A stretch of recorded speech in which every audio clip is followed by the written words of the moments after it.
السلام عليكم، معكم لبنى من قناة شهيوات لبنى العسري. اذا اليوم جيت لكم بواحد الوصفه اللي سهله بزاف وبسيطه بزاف، ما تحتاجش لينا سورتو بزاف ديال الوقت، يعني اي واحد يقدر يحضرها في واحد الوقت اللي وجيز جدا، اللي هو عباره على ساندويتش اللي انا شخصيا تيعجبني بزاف وجربته. ساندويتش ديال اللحم بلاصوص معسله. اذا السر كاين في لاصوص المعسله اللي غادي نبارطاجيها معكم، واللي تكون بمكونات اللي جد بسيطه جدا وكاينه في اي مطبخ. اذا على بركه الله ما نطولش عليكم، غادي ندوز معكم المقادير اللي غادي نحتاج لهاد الوصفه. بيان سور ستيك ديال اللحم على حساب افراد الاسره وعلى حساب لي ساندويتش اللي غادي ديروا، شويه الملح شويه البزار، حامضه، العسل، لا صوص الجيريان، وعندي لا موطارد، وبيان سور عندي بصله اللي غادي نشنفها وغادي دوز بزويته ديال العود. والساندويتش الوغ الخبز الساندويتش على حساب كل واحد والرغبه ديالو في الخبز. كاين تيبغي الخبز القمح داير صغير، كاين بان ساندويتش بحال هكا، اي خبز نتوما والاختيار ديالكم. المهم هو اللي شنو كاين في الساندويتش ديالنا. اذا ما تزابيوش، غادي ندوزو لطريقه التحضير. اذا غنبداو طريقه التحضير، غادي نبدا باللحم. اذا تناخذ لي ستيك ديال اللحم اللي غادي نوضعهم في اناء، وغادي نسقيو بالحامض، عصير الحامضه اللي عصرنا، غادي نرقدو مزيان في الحامض. كيف قلت لكم هاد الوصفه ما تحتاجش توابل، اللحم تيتسقى غير بالحامض. اذا نديرو ستيك الاولى ونديرو ستيك الثاني، ولا ستيك على حساب العدد ديال لي ساندويتش اللي غادي تحضروا. اذا غادي نبلل اللحم ديالي كله بالحامض وغنخليه يترقد. ما كنتوش زربانين غادي تخليه في واحد الاناء لمده ديال واحد 4 حتى 6 سوايع.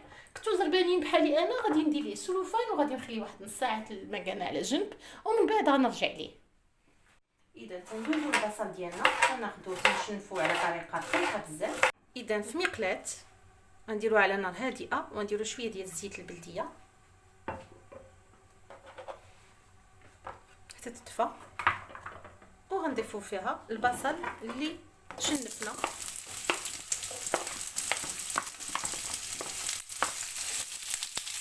نخليو البصله ديالنا تدبل وتاخد اللون الذهبي ديالها. غنزيدو عليها مليحه صغيره.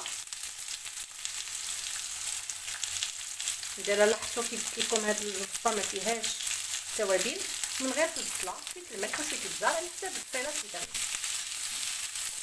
اذا غنخليو البصله ديالنا تدبل لينا، غادي نغطيوها حتى تشد اللون ديالها.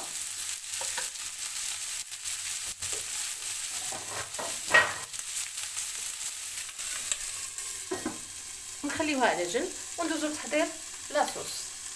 بما غادي تطيب لينا البصيله غادي نوجد لكم لاصوص المعسله اللي قلت لكم. اذا تنحتاجو فيها لا موطارد، لاصوص الجيريان. تنعرفوا بان لاصوص الجيريان اذا غديروا على حساب اللي تيبغي الحار ولا ما تيبغيش. انا شخصيا تنتسطى على الحار تنديروا 10 قطرات ديال الحامض، واحد جوج شويه الملح وشويه البزار، وردوا البال من الملح لان كاين المطار مالحه، اللحم حتى هو فيه الحامض.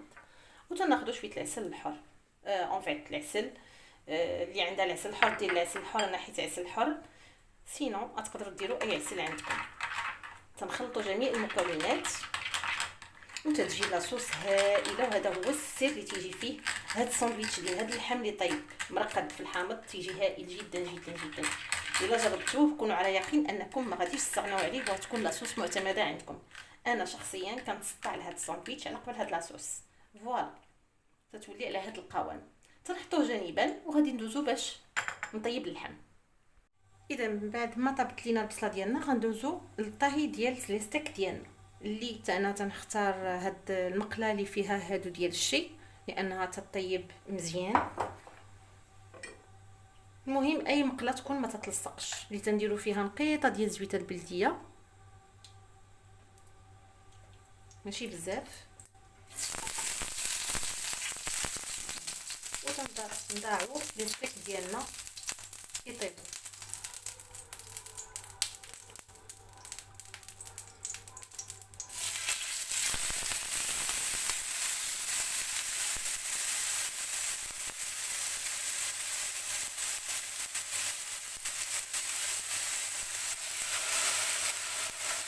اذا تنسد عليهم ونخليهم يتشواو على خاطر الطبخ. دابا ملي طاب لينا ستيك ديالنا، طابت البصله، غادي ناخذوا باش نديروا التقديم النهائي ديال الساندويتش. اذا تناخذوا الخبز الساندويتش ديالنا تنقسموه على جوج، سواء خبزه سواء بان ساندويتش على الشكل التالي، وتندهنوه اما بشويه الزبده ولا بشويه المايونيز. وفي نفس المقله اللي قلينا فيها ستيك ما تنغسلوهاش، تنهزوا لي ستيك وتنحمصوا فيه الخبز بحال هذه الطريقه هذه اللي غتشوفوا معايا تو سويت. اذا تنضعوهم في المقله اللي طاب فيها ستيك كيف قلت لكم ما تنغسلوهاش، تنضعوا فيها الخبز يتحمص حتى تيولي على هذا الشكل هذا، وتنحيدوه وتندريسيو الخبز ديالنا. اذا من بعد ما الخبز ديالنا تحمص على هذا الشكل هذا في المقله، من بعد ما الستيك ديالنا وجد وتحمر قطعته طريفات على هذا الشكل هذا، والبصله موجوده ولا صوص موجوده، اذا غنبداو على بركه الله نصايب الساندويتش. تنديروا لا صوص في النص الاول وتنديروا حتى لا صوص في النص الثاني على هذا الشكل هذا.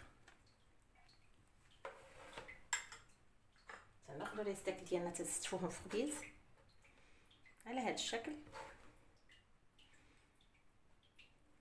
تيبقاو فتيين وطيبين مزيان. حاولوا انكم تخليو اللحم فتيه باش ما تقصحش لكم وتجيكم مزيان.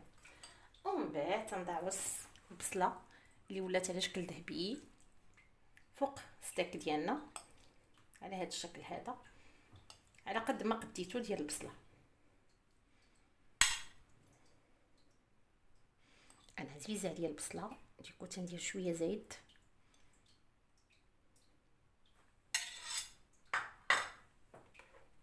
فوالا. الساندويتش ديالنا تيكون موجود على هذه الطريقه هذه.